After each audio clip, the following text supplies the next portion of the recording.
Wrestling with siblings, what's up? Yeah. Right. Yeah. In the state. Yeah. Life is a fight, so I gotta get right. Can't have my back on the ropes. Never. This for my sister and bro. I swear that we'll make it, that's all that we hope. Life is stone cold. Get hit with a sinner, that's all that she wrote. The world that we live in has made me cutthroat. I started rapping about life just to cope. Now I spit fire like Ricky Steamboat. Straight from the bottom, got so much to gain. I had to grind just to build on my name. People call me champ, I'm feeling like Dwayne. I laid it smack down, here comes the pain. Welcome to a brand new episode of Wrestling with Siblings. I'm your host, Araceli, and this is my co-host, Armando. Hi guys, I'm Armando and welcome to Wrestling with Siblings. Alright, let's get started with Monday Night Raw. This is the season premiere of Raw, Brooklyn, New York. What better crowd, what better scenery than New York City to premiere Monday Night Raw? And not only that, it is 2 nights after the probably one of the best pay-per-views we had in a while, Extreme Rules. So we were looking to see what was going to happen with, obviously, as you guys seen, the return of Bray Wyatt. Was he going to be here tonight? Was he not? Was he going to leave you guys a message?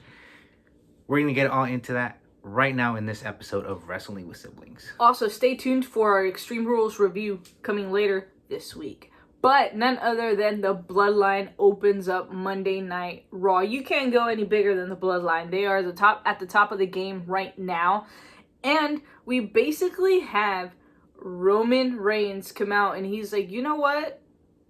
The loudest in the room is always the weakest one. And immediately when he says that, I'm not even going to lie to you, I immediately thought he's talking about Sami Zayn, because we know Sami Zayn has the loudest mouth and he's fantastic. I absolutely love him. So I was like, you know what? He's throwing shade at Sami Zayn. But turns out he was actually talking about Jey Uso. Very, very interesting, because over the last couple of weeks, we've seen kind of how the momentum and the treatment towards Jey Uso has changed coming from Roman Reigns. I think Sami Zayn has grown a little bit on Roman Reigns, and he's like, you know what? This guy is actually trying to go above and beyond for the Bloodline, and he's doing what he's got to do. He's there in my matches. He's trying to help me out. He is stuck with us pretty much since we started, but we ignored him, and he's starting to grow. So, again, it's the honorary Uso. Yes, and he has his own t-shirt. He is there. He's a part of the family. And he goes up to Jey and he's like, you know what? Why aren't you like Jimmy? Look at him. How could you not love Jimmy? And I think at this point, he's really pushing Jey's buttons. I think he knows that Jey doesn't like him, that Jey has some sort of issue with him. I don't know if it's jealousy or maybe it's not trust from Jey, that he doesn't have Sami's back in that way. And I think Sami feels that.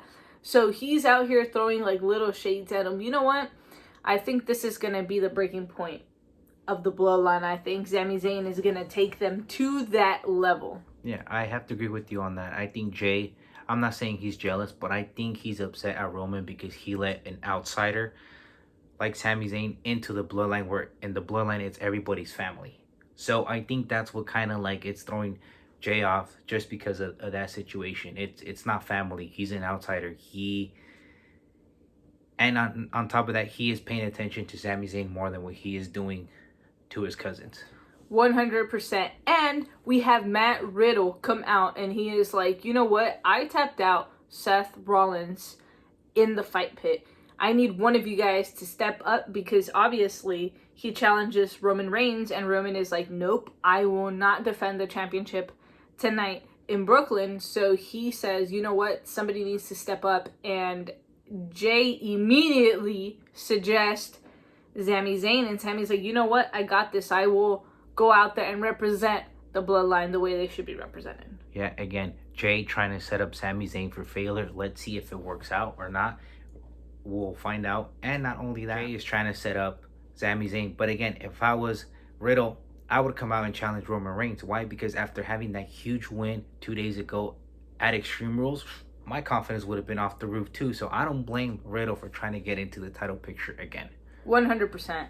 And of course, they have that stipulation with, as long as Roman Reigns is champion, Riddle will not see a number one contendership match. And I mean, it looks like he's holding himself to that, but it's going to be interesting to see how it plays out into the Bloodline's favor later on tonight. Now let's move on to the very first match of the night, which was Johnny Gargano versus Austin Theory. Now, these guys go way back down to NXT. Johnny Gargano was a mentor to Austin Theory, and now that Austin is on the main roster, he's thriving. He's the youngest Money in the Bank in WWE history, and he's been kind of on a losing streak over the last couple of weeks, but I think Theory's out there to prove to Gargano, like, you know what, yeah, you were the teacher, yes, you were the mentor, but I'm doing so much more than you are right now. Yeah, and if Austin Theory is looking for a win, it's going to be this one. And what better way to do it than against, like you said, than his mentor, his instructor, the one that pretty much coached him all the way through up onto the main roster. So if he were to win tonight, it was going to be a huge, huge win. And you have to give credit where credit is due. Theory did everything he could to keep Gargano down, and that's what he did. Theory started off super strong at the beginning of this match, and he was on it, he was focused. But again, the veteran skills and the competitor that Johnny Gargano is, and how good he knows Austin Theory, he was basically able to get a win over Austin Theory tonight. I think Austin Theory was trying to prove a point to Gargano and be like, you know what, I never needed you. I never needed you to be in my corner to be as good as I am. So I think he let emotions get to him. I think he is letting the Money in the Bank and him being the youngest United States champion and all of that playing a huge role into him. I think if he gets out of that mindset, he is going to do great things for the WWE and potentially be the next star. I think Theory is the next star. I've said it before and I will say it loud and clear here. That is your next top star. I think right now the way they're booking him is perfect because they're not shoving him down our throats. He's not getting win after win after win after win. He's slowly progressing and he's slowly going to get there. It's going to be interesting to see how the rest of the storyline plays out. We've seen Kevin Owens try to knock some sense into him. Now we're seeing Gargano, who was a mentor of his, trying to knock some sense into him. What's it going to take for Theory to understand you can't hold yourself to that standard when you're not there just yet? Yeah, and not only that, but also respect a lot of superstars. He's come out and disrespected multiple superstars. And let's see if that doesn't come back and haunt him at the end of the day when he cashes in his Money in the Bank, or when he does. Do you see Austin Theory having a successful cash-in? I believe he's going to have a successful cash-in. It's just a matter of time. I think he is a smart competitor, and he's just picking and choosing when it will be the great opportunity. Who knows where could it be? Maybe Crown Jewel, maybe at the Royal Rumble, maybe 2 weeks. I don't know, but he's a smart competitor, and he is going to pick a place where the bloodline is not available, because he knows that the moment the bloodline is not there, his opportunity of winning the championship is going to be bigger. If I'm not mistaken, he's had two attempts at cashing in the Money in the Bank, and he has been unsuccessful due to other people getting in his business. So I 100% agree with you on that one. All right, let's move on to Rey Mysterio versus Chad Gable. Kind of an odd match. This is something I wasn't really expecting, but it was good nonetheless.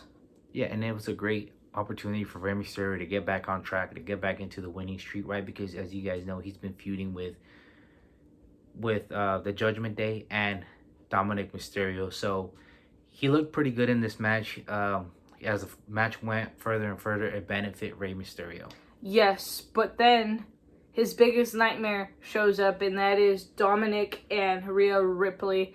I think Rhea has completely just brainwashed Dominic. The way he spoke to Rey, first of all, cost him his match. Second, he's able to stand right in front of his father and call him names, and he was taunting Rey to hit him. I don't know what he would have gotten out of Rey hitting him, but he wanted Rey to hit him. He was pushing his buttons to get him to that point. And Rey, of course, he just stood there and looked at him and was like, not gonna do it. And not only that, but Chad Gable did not take the opportunity of the distraction. He knew that Rhea was out there, so was Dominic, so he didn't capitalize on that opportunity. What I did like about Chad Gable is that he tried to bring the match to the mat. He tried to take that speed away from Rey Mysterio throughout the match, and it was working up in the beginning, but then as soon as Rey Mysterio got into the rhythm, it was ball game from there. 100%. But again, how does he get rid of the Judgment Day? At this point, they're never going to stop targeting him because Dominic Mysterio is part of the Judgment Day, and I don't know what it is that he has against him, but, you know, he's causing him to break. Yeah, and not only that, I think the difference maker in Judgment Day is Rhea. The moment Rey Mysterio gets a woman by his side, I think that's going to even out the odds as well, too. Who would you put with him? Because at Extreme Rules, we saw Beth Phoenix try to go up against Rhea Ripley, and she fell short, and she is a Hall of Famer, and she is the Glamazon. The Glamazon couldn't take down Rhea Ripley. Mind you, though, it wasn't a fair fight. Rhea kind of had an advantage of maybe another 3 people, but who do you put with Rey Mysterio to assist him? It's a tough one, because who do you really pick? The one I would have picked, she's in SmackDown, it's Raquel Gonzalez. She's the one that could even out the odds. You have the power to match Rhea Ripley. But again, let us know who you guys would think would be a great partner for Rey Mysterio. Probably his family. Who knows? Where is Angie and Aaliyah in this entire situation? This is a family storyline. I have not seen Aaliyah or Angie come to Raw, not a single time, to try to knock some sense into Dominic Mysterio. I cannot. Yeah, so poor Rey Mysterio. Hopefully he is able to straighten out all his family issues. And Judgment Day wasn't done there. They call out AJ Styles, and AJ comes out and he's like, you know what? I need a friend right now. I need allies. I need somebody that's pretty much going to help me. And he basically takes a knee and hugs Finn Balor. And at this point, the Judgment Day is celebrating. They're like, you know what? Yes, we have AJ Styles. What addition would that be to the Judgment Day? But then AJ Styles is like, nope, I was not talking about you. And who comes out? Luke Gallows and Anderson. They decide to come out and help out AJ Styles take out the Judgment Day. Again, if Mysterio needed backup, there it is right there. Yep. Now you're starting to even out the odds. Now you have Mysterio, you have Edge, you have AJ Styles, you have Gallows and Anderson. That's already 5 people. You have Beth Phoenix, and if they can get a couple more, hey, all the help you can get by all means. At this point, somebody has to stop these guys. Yeah, numbers game is going to be crucial in these type of matches and in these type of situations. All right, let's move on to Bayley versus Candice LeRae. Obviously, Bayley not 100%. She just came out of a ladder match, excruciating ladder match against Bianca Belair, which, by the way, she came up short. But there's no way Bayley is 100% going into this match. And if Bayley wanted to get back into that championship opportunity, she needed to get a win in this match. And what does she do? She comes out aggressive. I think she got the best of her own self. I think she got a little too overconfident. She really wanted to punish Candice LeRae and make a statement that it ended up costing her. She wasn't focused there 100%. She really wasn't. And I think she gets overly confident sometimes, where she's like, I have Dakota Kai and Io Sky there with me. Like, yeah, you do. But in this scenario, you're going to have to be able to fight on your own. And what happens? Candice LeRae steals the win. And this is when we see Damage Control pretty much come together. And they completely destroyed not only Candice, but Bianca, who comes out to try to help Candice LeRae. And it was no use at the end of the day. Damage Control was on top. One thing that Damage Control has is they get the number game on you. It's 3-on-1 all the time, 3-on-2. It doesn't matter. They are going to be on you like dogs. Just try to get the numbers gain on you. Even if it's 1 of you or 2 of you, they're always looking to outnumber you. Let us know in the comments below who you think is going to take down Damage Control. Because at this point, I don't think there's any women in the Raw roster, or maybe even the SmackDown roster, that can take on Damage Control. Let's move on to the Miss's birthday celebration. We'll make it quick for you guys. Basically, Maryse comes out. She gives Miss a few gifts, and then she tells him, you know what, open this one. And he opens a big box, and there you see Dexter Lumis's face, and he's just staring at him. So what does he do? He grabs the bat that Maryse had previously given him, and he starts just whacking at all of the presents. Then Dexter Lumis shows up behind him and trying to put him to sleep. Yeah, so What do you guys think is Dexter Lumis' intentions with The Miz? Why is he going after him? Why is he targeting him? Is there a specific reason? Who knows? We have yet to figure out why.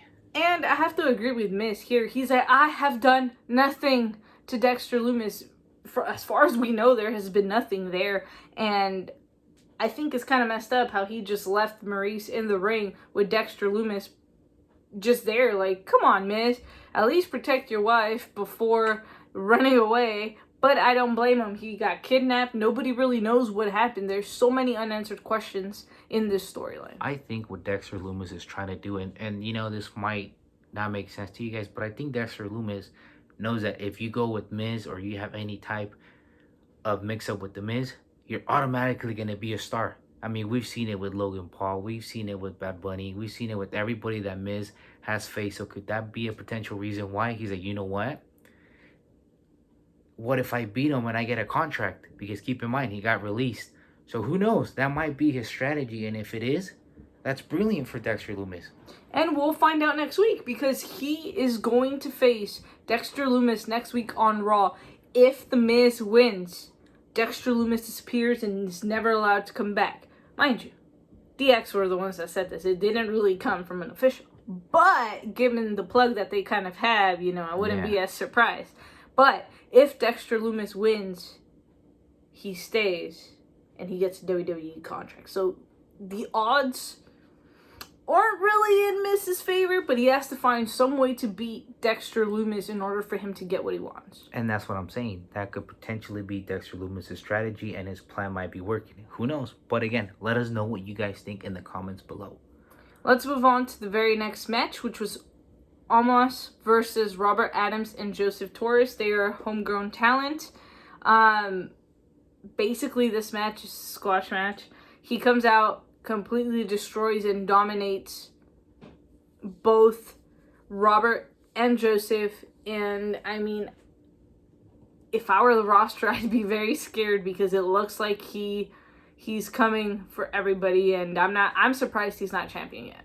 Yeah, me too. I mean, he's trying to make a statement to the entire locker room, but there's one person that he doesn't want to come across, and that is Braun Strowman. I think if he comes across Braun Strowman, all hell's gonna break loose, and they are just gonna go at it. And who's gonna stop him? Not me. I don't think the entire locker room is gonna try to stop those guys. They're just gonna let them fight till they can't fight anymore. Oh yeah, I want no piece of that. You said it. You want no piece of that. So that's gonna be a wild scenario there. Let's move on to Bobby Lashley versus Seth Rollins. I was really looking forward to this match because I think it was going to be probably the main event. It was going to be the one that steals the entire show.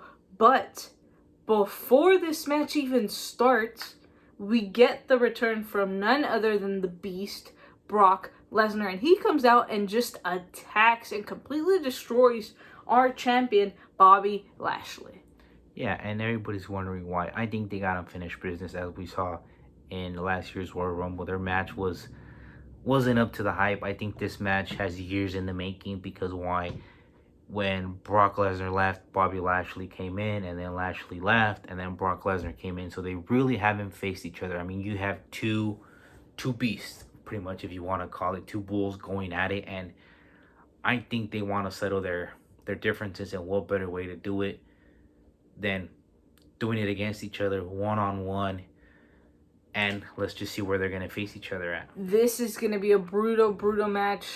Bobby Lashley is not going to stay with just Brock coming in and completely taking him out. And aside from that, he's the reason why Bobby Lashley then goes on to face Seth and loses his United States Championship. Yeah, Bobby Lashley not 100% whatsoever. Neither is Seth Rollins. You said it while we were watching the show. Seth Rollins wasn't 100% after his match.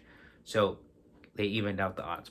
He pretty much came in to even out the odds. And I mean, was it fair? No. Should he have done it? Probably not. But you know, he is used to being in the spotlight. He's used to being a champion. Now, obviously, he didn't go after him for the championship because Seth now has it.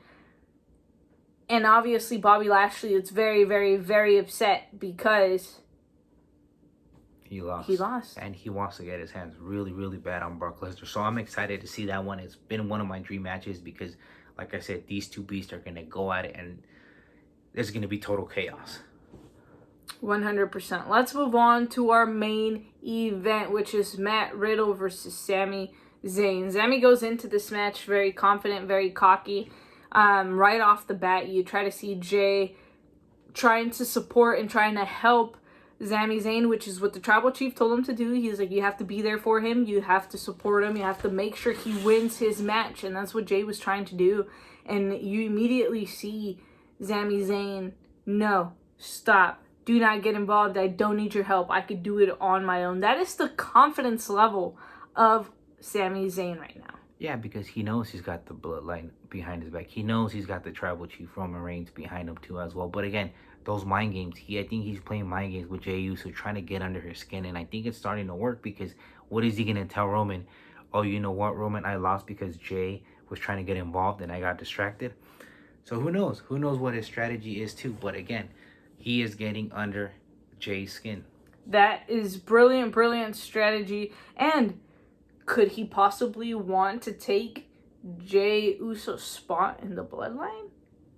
I mean, Jay is already a part of the family, you know, but if you look at where Jay is and Sami is, you know, I think they're pretty leveled out, and I think he really wants to be that right-hand man of Roman Reigns, which is what Jay has been since the very beginning, and it's going to be very interesting. I think Jay's going to snap pretty soon. I can see it coming. He's not going to last very long by taking orders from Sami Zayn. And I also think that Sami Zayn is treating Jay the way he was treating Sami before he became the honorary. He was just treating him like crap, or, you know, and all that. And I think Sami Zayn is finally realized, you know what, this is my opportunity to get back at Jay. So we'll see what happens with the let us know how you guys think this is all going to play out. That was the very last match of the night, and then we get DX. Congratulations, DX, on 25 years. They basically come out and they are DX. They come out and do their thing, and I think everybody was ready for DX. No returns, nothing special, but congratulations, DX, on 25 years, and hopefully we get another 25. No better place to do it than Brooklyn, New York. Alright, that is all we have for you guys on this episode of Wrestling with Siblings. Remember to like, comment, share, and subscribe and become a part of the Siblings today. And for those of you that do not know what WWS stands for, I wonder what does WWS stand for? Wrestling with Siblings. Thank you guys so much and see you guys next time.